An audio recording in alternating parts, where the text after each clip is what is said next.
కేసీఆర్ గారికి రాజకీయంగా ఎక్కడ తగ్గాలో తెలుసు, ఏ టైంలో ఎవరిని తొక్కాలో కూడా తెలుసు.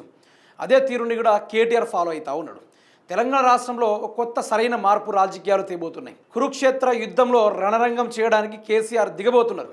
మరి కురుక్షేత్రంగా తెలంగాణ పిలిచినప్పటికీ ఆ తెలంగాణలో రణరంగ యుద్ధాన్ని ప్రకటించబోతున్నాడు కేసీఆర్. ప్రతిసారి కేసీఆర్ ఎందుకు బయటికి వస్తాడని చెప్పిన ఇదే కాంగ్రెస్ పార్టీకి గట్టి సమాధానం ఇవ్వబోతున్నాడని అనుకోవచ్చు ఈ సందర్భంగా. ఎందుకంటే తెలంగాణ రాష్ట్రంలో కేసీఆర్ రాక కోసం ఎందరో మంది తెలంగాణ రాష్ట్ర రైతాంగం, తెలంగాణ రాష్ట్ర ప్రజలు, తెలంగాణ రాష్ట్ర యువత ఎదురు చూస్తుంది. ఆయన బయటికి రావాలి, ఆయన ప్రజలకు ఆదేశం ఇవ్వాలి. ఈ ధోరణి వంటి పాట పాడిన ఈ కాంగ్రెస్ అరాచక పాలనని తుంగలోకి తొక్కాలి అనే విషయంగా ప్రయత్నం చేయాలని చెప్పేసి చాలా వరకు చర్చలు జరుగుతూ ఉన్నాయి. దాన్ని తొక్కాలని చెప్పేసి ప్రజలు ఆహ్వానిస్తూ ఉన్నారు కేసీఆర్ గారిని. మరి కేసీఆర్ గారు ఎప్పుడు బయటికి వస్తున్నారు? కేసీఆర్ గారు ఏ టైంలో బయటికి వస్తున్నారంటే రాబోయే సంవత్సరం 2027 సంవత్సరంలో కేసీఆర్ గారు కొత్త లిస్ట్ ఓపెన్ చేయబోతున్నాడు. అందులోని కేసీఆర్ ఎక్కడెక్కడ బస్సు యాత్ర చేయబోతున్నాడు, రాష్ట్ర వ్యాప్తంగా ఏ టైంకి చేయబోతున్నాడు, ఏ నెలలో తిరగబోతున్నాడు, దానిపైన 2027లో చార్ట్ బయటికి రాబోతుంది.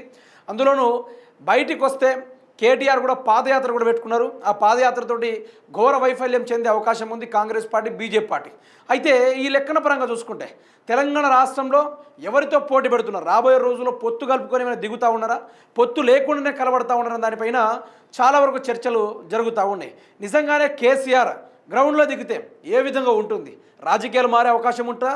ఎస్, బాజప్తగా అక్కడ మారే అవకాశం ఉంది. ఒకసారి కేసీఆర్ గారు రెండు సభలు పెట్టిరు. తాను ఓడిపోయిన నుంచి, బీఆర్ఎస్ పార్టీ ఓడిపోయినప్పటి నుంచి 2 సభలు పెట్టిండు. ఒక సభ ఎలకతుర్తిలో రజతోత్సవ సభ పెట్టిండు. అక్కడ బ్రహ్మాండంగా 15 లక్షలు మించిన జనాలు రావడం, ఆ సభ గ్రాండ్ సక్సెస్ కావడం, రాష్ట్రంలో పెను మార్పు దుమారాన్ని రేపింది ఆ సభ. 2వ సభ జగిత్యాల జీవన్ రెడ్డి గారు కాంగ్రెస్ పార్టీలో చేరడం, ఆ సభ పైన కేసీఆర్ గారు గట్టి స్పీచ్ ఇవ్వడం, అవన్నీ చూసిన తర్వాత తెలంగాణ రాష్ట్రం మరింత చైతన్యవంతమయ్యి సబ్జెక్ట్ ఉన్న నాయకుడు, తెలంగాణ కోసం కొట్లాడినోడు, తెలంగాణ బాగు కోసం కోరే నాయకుడు ఇట్లా ఉంటే బాగుంటుందని చెప్పేసి రాష్ట్రం మొత్తం హడలయ్యేటట్టుగా కేసీఆర్ గారు మాట్లాడడం కూడా జరిగింది. నిన్న కేటీఆర్ గారు ఏం చెప్పారంటే వచ్చేసారి ఒంటరి పోరే, ఎవరితో పొత్తుండదు, వచ్చేసారి ఒంటరి పోరే అని చెప్తా ఉన్నాడు. బీఆర్ఎస్ ఘన విజయం ఖాయం, కాంగ్రెస్కు దక్కేది 3వ స్థానమే, డబ్బున్నోళ్లకే కాంగ్రెస్ పార్టీలో పదవులని షబ్బీర్ అలీ చెప్పింది నిజం. 6 నెలల సభ్యత్వ నమోదు పూర్తి, త్వరలోనే యాప్ అందుబాటులోకి. డీలిమిటేషన్లో దక్షిణాది రాష్ట్రాలకు అన్యాయం జరిగితే ఊరుకునేది లేదు.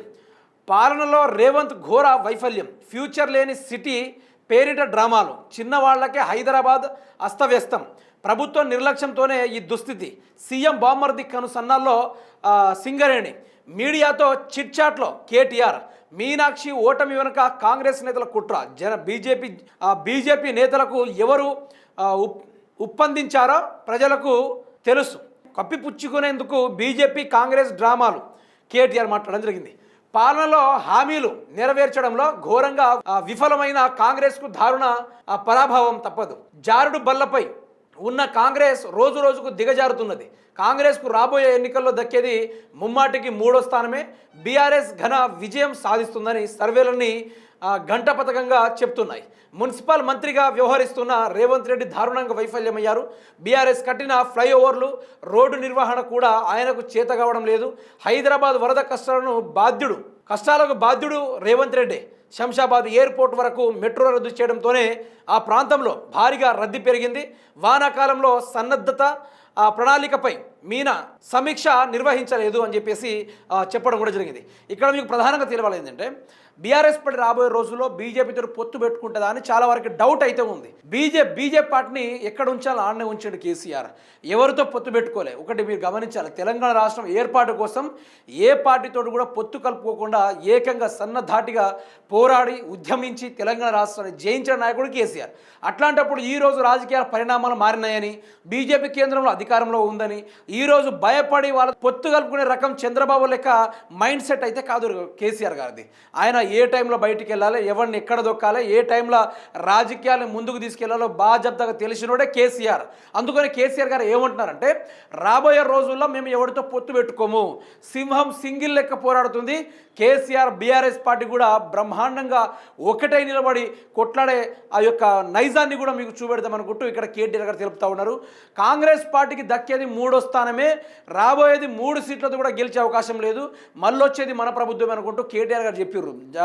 ఇప్పుడు రేవంత్ రెడ్డి ఏదైతే ఇంటెలిజెన్స్ సర్వేలు, సీక్రెట్ సర్వేలు ఏవైతే నిర్వహిస్తున్నాడో ఆ సర్వేలలో కూడా బీఆర్ఎస్ పార్టీ అత్యంత మెజారిటీ చూపెట్టడం, సీఎం సొంత నియోజకవర్గంలో కూడా ఇప్పటిదాకా ఒక ఘాటైన ఒక బలమైన నియోజకవర్గంలో అక్కడ ఎటువంటి పర్సంటేజ్ కూడా చూపెట్ట ఘోర వైఫల్యమని ఇక్కడ మనకు తెలుస్తుంది.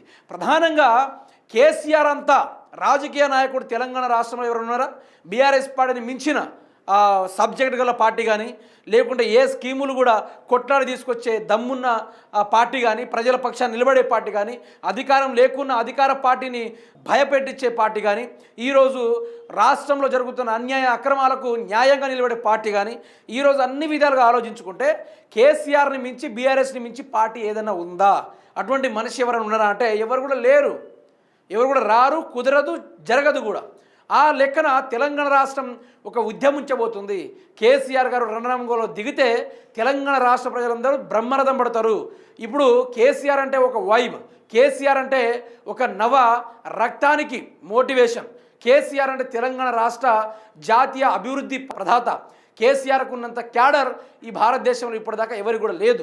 కేసీఆర్ చేసిన అభివృద్ధి కార్యక్రమాలు రాబోయే రోజుల్లో కూడా ఎవరు చేయరు, చేయదలుచుకోలేరు అనేది ఇక్కడ మనకు క్లారిటీగా అర్థమవుతుంది. మిత్రులారా, తెలంగాణ రాష్ట్రం బాగుపడాలి అంటే రేవంత్ రెడ్డి లాంటోడు వెళ్ళాలనేది ఇక్కడ క్లారిటీగా మనకు కనిపిస్తూ ఉంది. రాష్ట్రం అభివృద్ధి, తెలంగాణ సంక్షేమ అభివృద్ధి అనేది పూర్తి స్థాయి వరకు ప్రజలు నిర్ణయించాల్సిన అవసరం అయితే ఉంది. యావత్ తెలంగాణ రాష్ట్రం అరాచకాలు, అన్యాయాలకు గురై ఈరోజు పథకాలు, గ్యారంటీలు, డెవలప్మెంట్స్, రోడ్స్ ఏది కూడా ఇప్పటిదాకా నిర్మించడం లేదు. కేసీఆర్ ఉన్నప్పుడు నిర్లక్ష్యం. ఆయన ఒకటే అనుకున్నాడు, ప్రజలకు న్యాయం చేయాలి, రైతాంగాన్ని ముందు నడిపించాలి, ఒక్క రైతాంగం బాగుపడితే తెలంగాణ రాష్ట్రంలో ఉన్న ప్రతి ఒక్క వ్యవస్థ బాగుపడుతుందని చెప్పేసి ఆలోచించిన ఏకైక నాయకుడు కేసీఆర్. ఈరోజు తాను చేసిన ప్రతి క్షణం ప్రజల గురించి ఆరాటపడ్డాడు.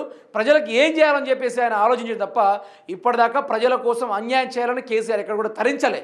ఎందుకంటే రాబోయే రోజు అనేది మనది అని చెప్పేసి యువతని మేల్కొల్పు విషయంలో కానీ, మతతత్వపు రాజకీయం నుంచి బయటికి గుంజుకుంచే ఆ యొక్క మోటివేషన్ తీరు కానీ, లేకుంటే కాంగ్రెస్ పార్టీలో జరుగుతున్న అవినీతి అక్రమాలను తెలిపే ఆ తీరు కావచ్చు, కేసీఆర్ని మించి ఇప్పటిదాకా కొట్టేటోడు ఎవడు కూడా లేడు. సో ఈ రణరంగ యుద్ధంలో కేసీఆర్ దిగబోతున్నాడు, అటు నుంచి కేటీఆర్ దిగబోతున్నాడు, ఇటు నుంచి హరీష్ రావు. రాష్ట్రాన్ని నలువైపుల నుంచి ముప్పి తిప్పి ప్రజల యొక్క జననాడిని పట్టి ప్రజలని చైతన్యవంతం చేసి మనం మళ్ళీ అధికారంలోకి రావాలని చెప్పేసి వాళ్ళు మాట్లాడుతూ ఉన్నారు. ప్రజలు కూడా అదేవిధంగా బీఆర్ఎస్ పార్టీ అధికారంలోకి వస్తుంది, కేసీఆర్ బయటికి రావాలని చెప్పేసి ఏ విధంగా కోరుకుంటారో అదే తీరుగా కేసీఆర్ జనాల్లోకి వెళ్ళే అవకాశం అయితే ఉంది.